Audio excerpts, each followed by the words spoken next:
First of all, you have to have the mindset. If your mindset is simply focused on being a local celebrity, that's what you're gonna be.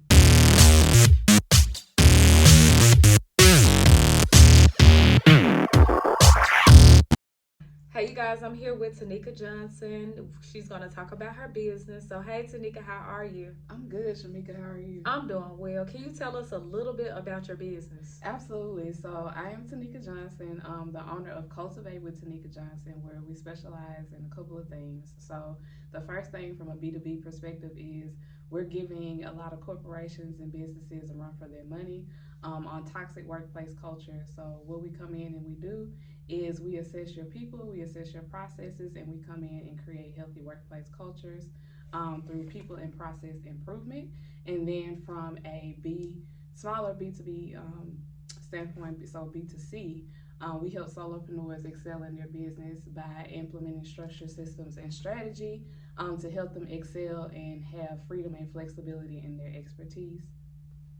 So, you talked about toxic work culture. Can you give an example of toxic work culture for the people that don't Absolutely. know? Absolutely. So, a lot of you have probably experienced or know somebody that has experienced some form of toxic workplace culture because, hence, the boom of 2020, everybody wanted to work for themselves, right?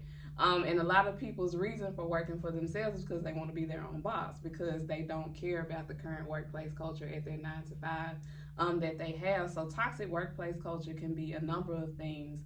It could be toxic from a leadership perspective. It could be toxic from an employee well-being, employee retention perspective. You can have a non-cohesive teamwork that's going on in your workplace culture. You can have a non-communicative instances that are going on within your workplace culture where basically leadership is not clearly communicating to their reporter, the people that report to them.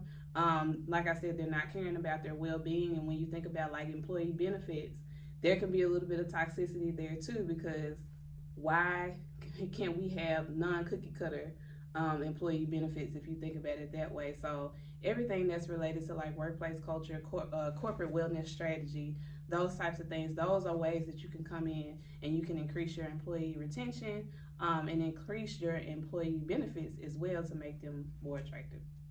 Okay. So, you are a business owner. How long have you been a business owner? I have been a business owner for 7 years, but have officially been on my own for the past 2 or 3 years. So, yep. Okay, on your own, what does that mean? On my own, meaning I no longer work a 9 to 5. I'm a full time entrepreneur, and like I said, I've been in there for the past 2 or 3 years now. What's the scariest thing about jumping all the way in? Um, Not knowing whether or not you're going to be successful at it, but I think the biggest thing about the entrepreneurial journey is you have to be willing to fail. And one of my mentors has always told me, be willing to fail and fail fast. The faster that you fail, the faster that you will find out what works and what doesn't. So I think that's probably the biggest part of it. Okay, about failing. Yes. A lot of so many people. We live in a culture where a lot of people say, "I want to be a boss." Like, what are Right. some of the things that you figured out? Like, wow, this is what being a boss looks like that people don't necessarily know. Yeah, so we either have, I think, maybe 1 to 2 like real life identities of what a boss is, right? So the first one we have is, of course, what we experience at our 9 to 5, our direct, boss that we deal with, or our direct form of leadership that we deal with.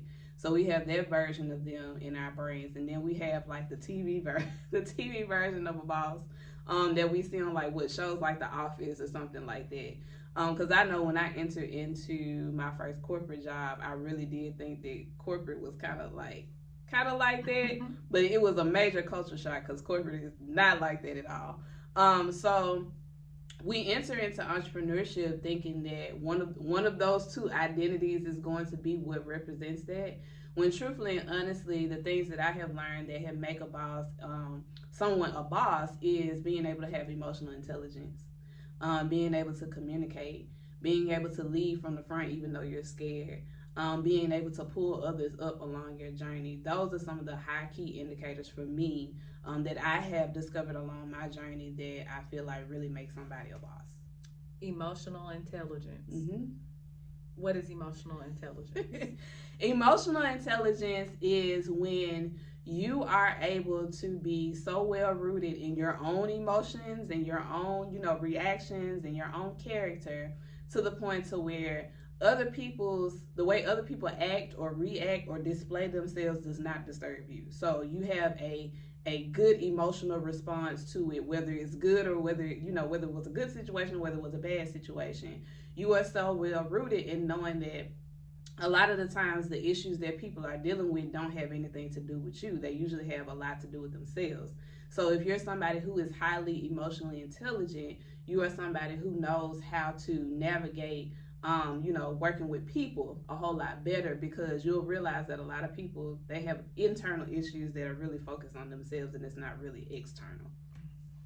So what I've noticed is a lot of people, when some people, everybody doesn't know how to be a leader. Mm-hmm. And sometimes when we say boss, people don't understand to be great, you have to be a leader. Mm-hmm. How do people get out of, you know, you should listen to me? Do you get what I'm saying? Like, people feel like because they have certain titles that you should just listen to me. Right. How do you get a person to naturally follow you? So I think, oh, that's a very good question. You're right. Because again, coming from a 9 to 5, a lot of us, that's where we come from. Our ideal of leadership was painted there. So when we come from that space, of course, we know everybody that has a manager or a VP or that type of title is not necessarily a leader. They just have a title. So what actually makes somebody a leader? So again, tapping into emotional intelligence. I'll even extend it even more into cultural intelligence as well. Then going into, you know, how do you really show up and lead from the front? Meaning, I'm not telling you what to do, but I'm showing you what to do.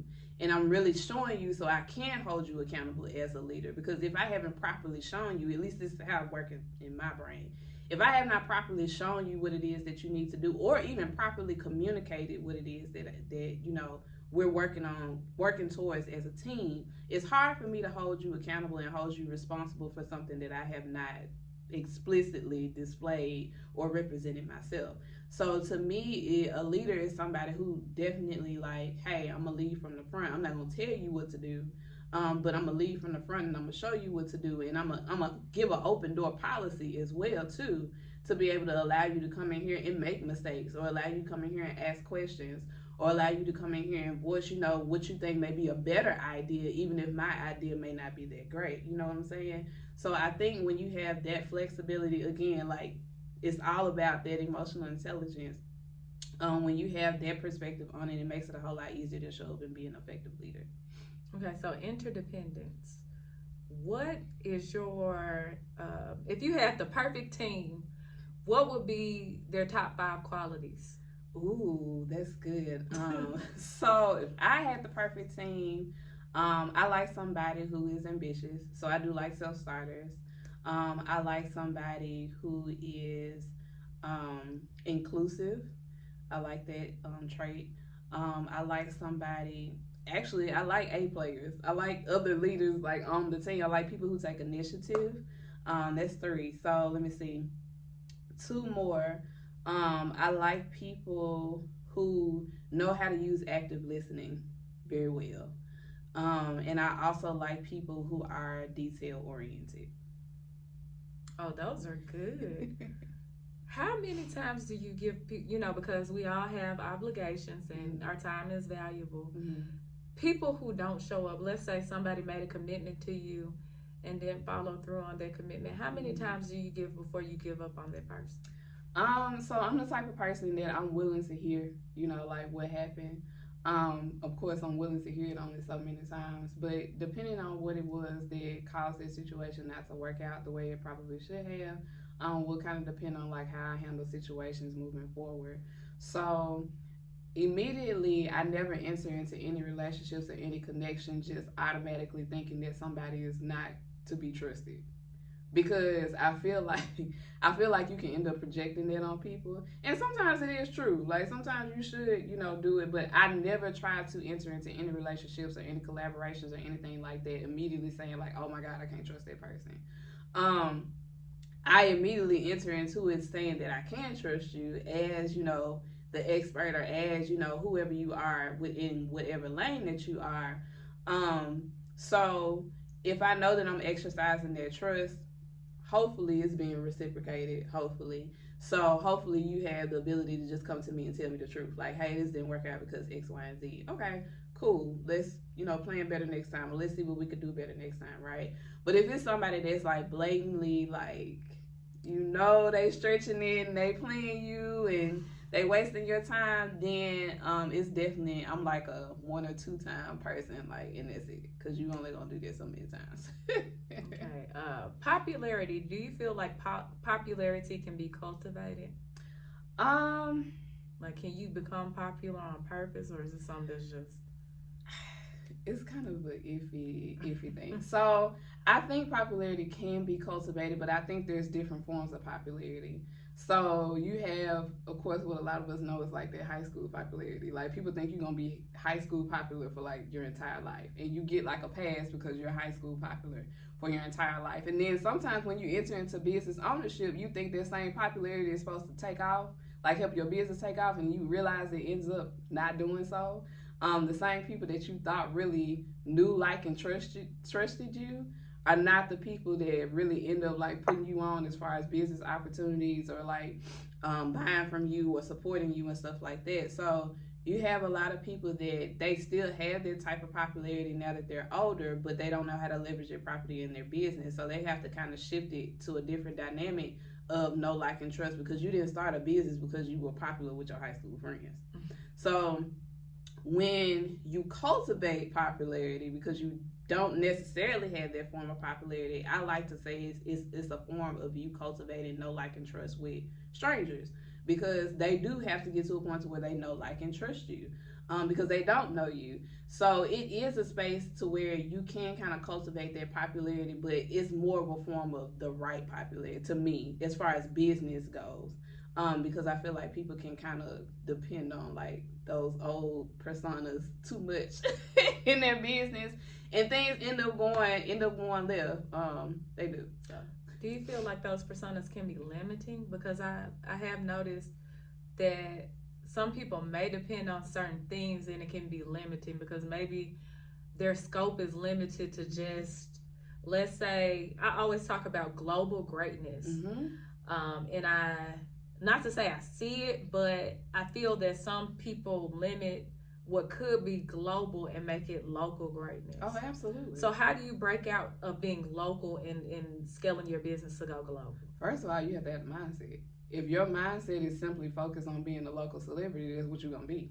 that's all you're gonna be. And that's a choice, right? So you have a choice to be able to say, like, I know going global is scary because I don't know anything outside of my normal environment. But I'm willing to make that pivot, and I'm willing to work a little bit hard on my know, like, trust factor from a I guess you could say a little bit more of a genuine standpoint. Because the thing is with like the local celebrity popularity is that people see you as their version of you for like forever. Like they don't ever expect you to expand past that version of you. So like when they see you, everything is memories about like what you all did in the past. You know what I'm saying? Does it make sense? So it's like if you were to go global, they wouldn't be able to like see you in that light or their persona. They can't accept it because they don't know you as that. They've seen you as this particular local person for so long that it's hard for them to accept it. So the first thing you definitely have to do is you have to be able to cultivate the mindset to be able to say like, I don't want to just be a local celebrity. And that ends up trapping a lot of people. I know here it traps a lot of people, because they feel like they'll always have that leverage, and sometimes that leverage ends up running out. What are some ways leverage is running? Like, what are some things you've seen, not from your personal life, but people you've looked at and you say, man, the audience they had is kind of falling off. Like, what are some traits you've seen or some characteristics?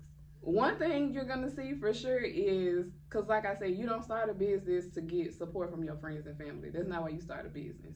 If you do start a business for that, you'll end up seeing the first indicator you'll see is, oh my god, my cash flow is drying up. So it's like you only have so many times to go to your friends and family and be like, hey, I got this for sale, or hey, can you share this? And they only got so many times to give you so many X amount of dollars, right? So if that's going to be the foundation or the bread and butter of your business, the first indicator you're gonna see is your money gonna start to dry up. Especially if you only got one stream of income within your business model. Two, um, the second thing is you're gonna notice that people will start interacting with you differently. So because of that, right? When you start coming around with, your different ideas or, your business or talking about it, you'll end up seeing people kind of, like shy away just a little bit. Because they're just like, here come this person talking about their business again. Business is the business doing so. You know how it go, right? So those are two indicators for sure. But definitely that number one, you're gonna realize like what happened to my cash flow, and why am I not seeing more cash flow? Well, you're not seeing more cash flow because you're focused on being a local a local celebrity and only getting support from people that you know already like you. So you don't have to work harder because you know you already have the approval of those people. You're scared to get approval for strangers. You know what I'm saying? So Does family owe you support? no, they don't.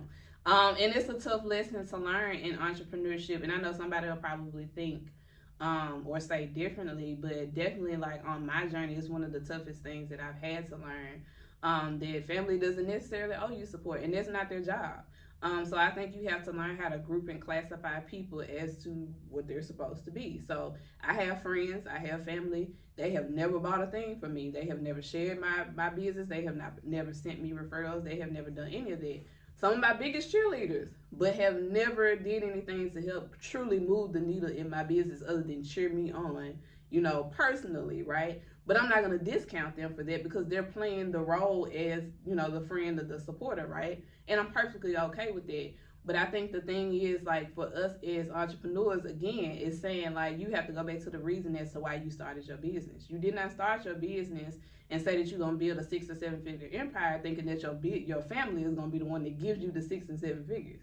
It doesn't make sense. Or even that your friends are going to give you the 6 or 7 figures. It doesn't make sense. So I think it's, again, that mindset piece of saying, like, why did you really do this? Did you do this just because you wanted to have, like, a side hustle, or did you do this because you really do want to build a sustainable business and really want to see it grow? Okay, so family and friends owe you no support. Not necessarily, no. How do you? Okay, so I read a quote. Is value doesn't beg. What does that quote mean to you as a business owner? Value doesn't beg.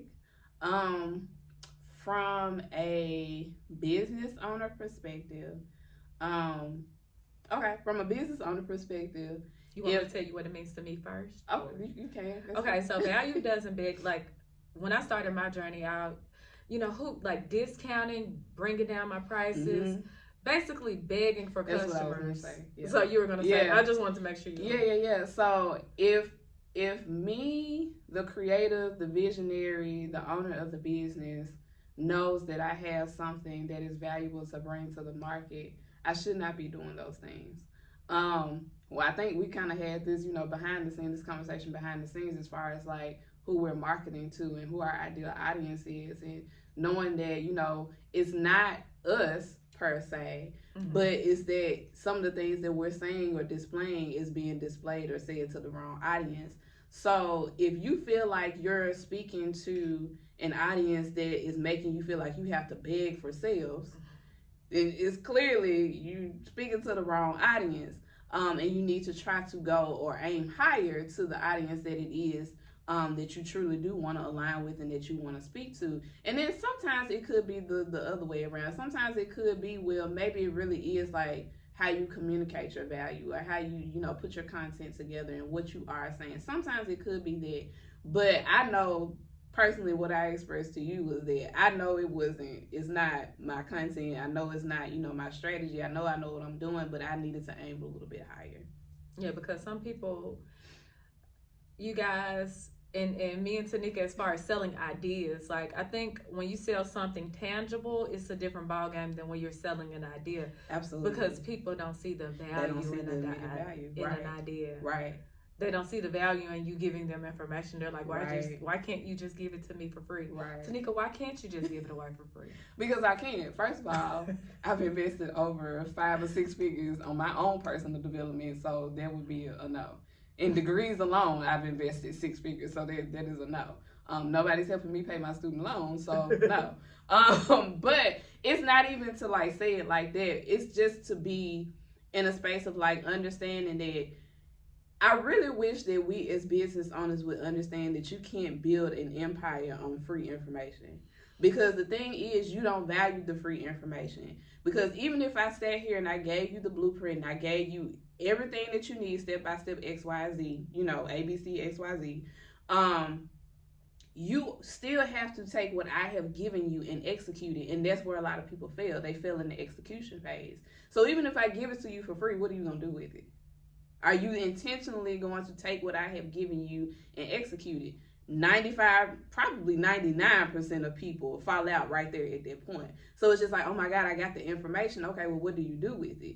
And if I lean in, because I'm the type of coach, you know, and consultant that cares, if I lean in and say, I check in and say like, hey, how's it going since you attended, you know, such class, or since you came and got the information from me, and then you say, oh, I'm still working on it, and it's been like 3 months.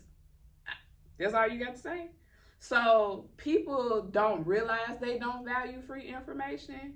And they don't realize like at that moment that they're actually being hoarders. Like they're hoarding information. Information means nothing. Information and knowledge means nothing if you don't take action on it. It's just something else that's going in the library of your brain that you're not using. So if you don't take action on it, then you know it's completely your fault. What's the difference between having an idea and having vision? So you can have an idea, because I can get paid to just give out ideas. That don't mean I necessarily have to have a vision for it. Somebody can pay me for the idea that has the vision for it. Just because I have the idea doesn't mean I'm the one that's supposed to execute the vision of that idea. You see what I'm saying? So I have tons of ideas. My brain never stops working. I literally could get paid to give out ideas, but I know all of the ideas I have are not meant for me to execute. They may be meant for me to like download and provide to somebody else who's better fit than me to execute it. I could probably give them strategic guidance, but it's not meant for me to like execute it. Mm-hmm.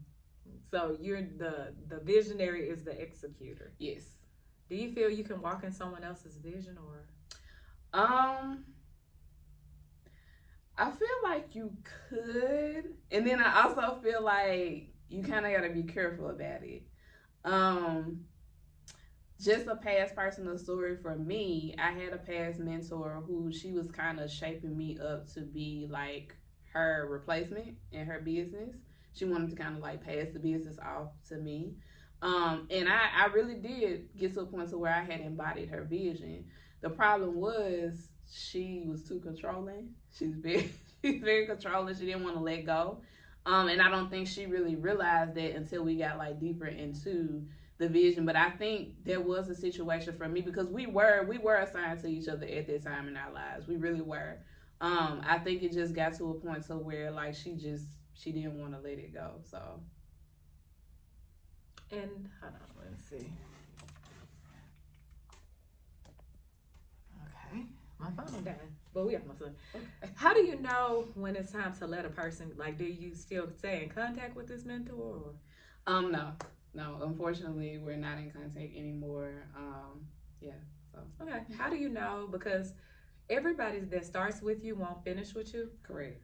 How do you know when it's time to end maybe a personal or business relationship and it's not propelling you forward?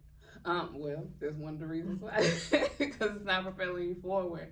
But if it gets to a point to where you all are no longer like comfortable with each other, like you're no longer like expressing and clearly communicating with each other, you're no longer along the lines of wanting to like connect and stuff. Like, people only think of intimacy in like romantic relationships, but you can have an intimate friend relationship, I think.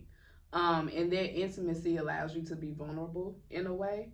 So I think like once that vulnerability has exited the relationship, it warrants the opportunity for it to kind of start crumbling.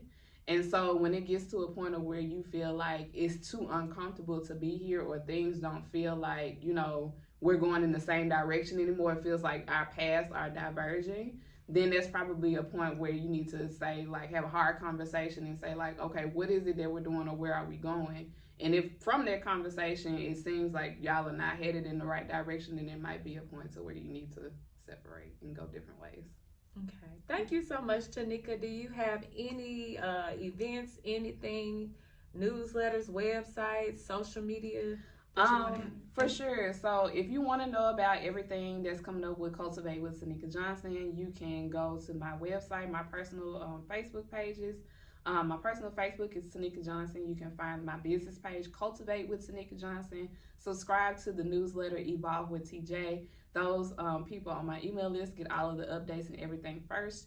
If you want to follow me on Instagram, it's at Cultivate with TJ. You can also connect with me on Facebook under Taneka Johnson, or Cultivate with Taneka Johnson as well. Other than that, we will be having some of our first live events coming up in 2024. We are working on that currently right now for solopreneurs, and we're looking forward to that. And look forward to some classes that we're going to be teaching, and some training programs that we're going to be bringing and implementing and putting in place to help you all put some more money in your pocket. So. Oh, that was good. Good information.